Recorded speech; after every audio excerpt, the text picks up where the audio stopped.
वही तो भगवान है। यहाँ तो एक दो संभालने में बहुत मुश्किल,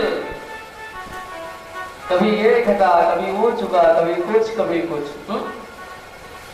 गृह कारज नाना जन जाल,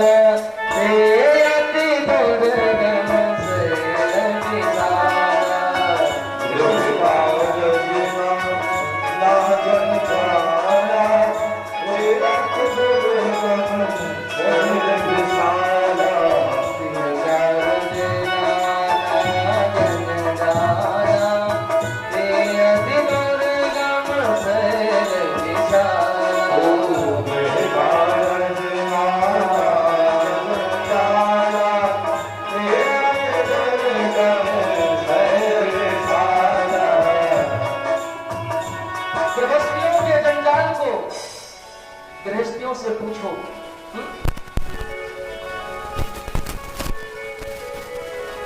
आज मैं आपको प्रत्यक्ष प्रमाण भी दे दूंगा, हमारे बताए हुए पर चलो देखो।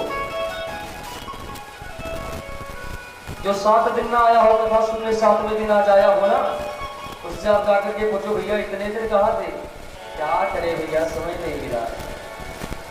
कभी वो काम कभी वो काम, कभी वो करना कभी वो करना। सुखदेव भगवान हंसने लगे, राजन यही तो परमात्मा की लीला है।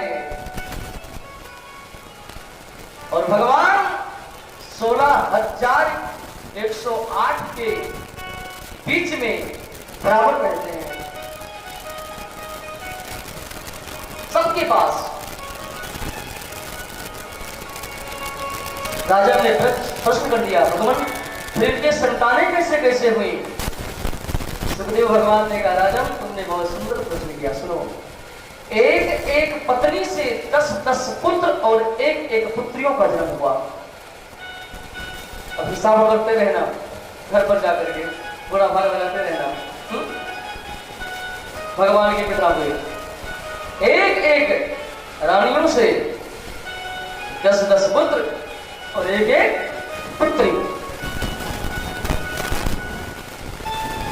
16,108 गुणे 11 कर लेना महाराज। और इतना ही नहीं, इन पुत्रों के भी 10-10 पुत्र एक एक पुत्री, क्योंकि भगवान का 56 करोड़ परिवार था ना, 56 करोड़ वंशी थे, ऐसे थोड़ी होगा। अब आप विचार करें उस समय भारत की संख्या क्या रही होगी, जनसंख्या क्या रही होगी। अकेले भगवान के परिवार में 56 करोड़ परिवार, और आज भारत की जनसंख्या क्या है, लगभग 145 करोड़ के आसपास है, 45-50 के आसपास। तीसरे हिस्से तो भगवान के परिवार थे। अब भगवान को यदि कोई इलेक्शन लड़ना होता तो वोट मांगने की जरूरत नहीं थी, ये मानते। यदि भगवान के मन में विचार आ जाता, चलो थोड़ा हम भी जिला पंचायती अध्यक्ष लड़ लें, विधायक सांसदी लड़ लें, तो भगवान को वोट मांगने की जरूरत थी। भगवान का बहुत अपार परिवार, भगवान रहते हैं, आए दिन कोई न कोई संत महात्मा आते जाते रहते हैं, सभी का स्वागत सम्मान भगवान करते हैं, समय निकाल करके दिनचर्या करते हैं, उपदेश देते हैं। भगवान सुखदेव ने कहा, राजन भगवान गृहस्थ होते हुए भी परम योगेश्वर है। योगेश्वर सायो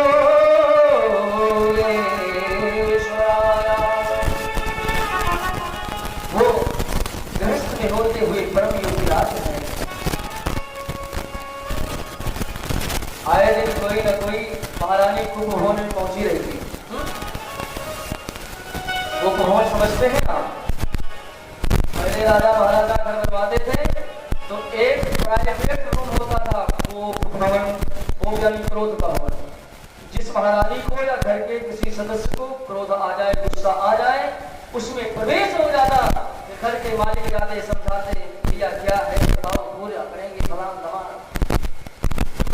जैसे महाराज दशरथ कैकेयी को समझाने गए थे, कैकेयी को बहुत तो गए थे, भवन सुनी सकुच हुरा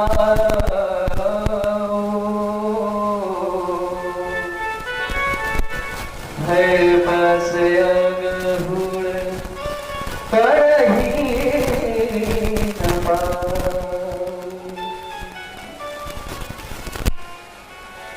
तो आप विचार करें महाराज दशरथ 4 लगेंगे परेशानी, तो जिसके पास 16,108 हो फिर तो 4 तो रोज जाएगी। कभी कोई नाराज होती यार हमारे बेटे के लिए कपड़ा नहीं है, काफी नहीं आया, बिस्कुट नहीं आया, कैसे रह रहा होगा? जब विवाह में चाहब कीन्हा यही कारण प्रभु करनी न दीना।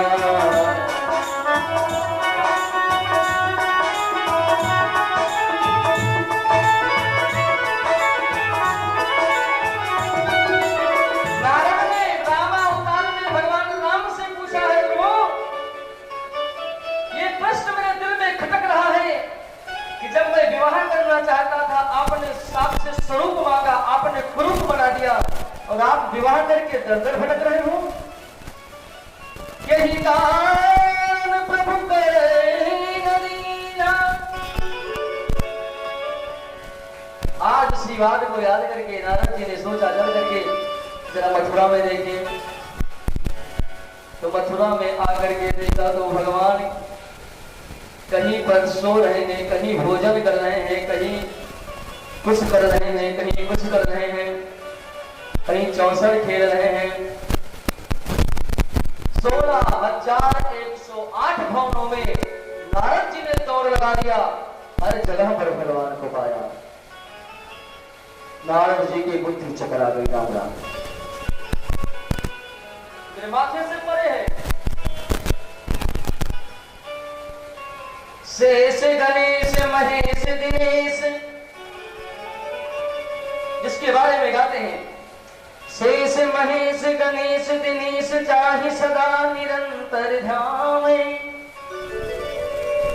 ताहि अहीर की छोहरिया पर छचिया भर पे नाच नचावे। जिसको शेष गणेश भगवान शिव,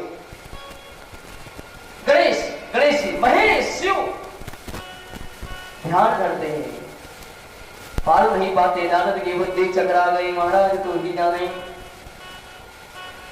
नारद जी ने सोचा चलो एक भवन में प्रवेश करके भगवान से मुलाकात किया जाए। भगवान से मिलने के लिए तो प्रवेश किया तो वो रुक्मणी देवी का कक्ष था। भगवान बैठे थे। दौड़ करके भगवान ने नारद के स्वागत किया। आइए आइए देवस, बड़े दिनों बाद पधारे। नारद ने कहा महाराज बस मन में आ गया, चला आया। महाराज कहां से पधारे? भगवान स्वर्ग से पधारे हैं। तो क्या मेरे लिए कुछ लाए हैं आप? महाराज एक पारिजात का पुष्प लेकर के आया हूं। सो महाराज जी अब तो महाराज को भगवान श्री राम भगवान श्री कृष्ण को जो पारिजात का पुष्प दिया, बगल में बैठी हुई लक्ष्मी स्वरूपा हमारी शक्ति ब्रह्मा भगवती मां रुक्मिणी की थी। भगवान ने माता की चोटी में खो दिया, केस में, कच में।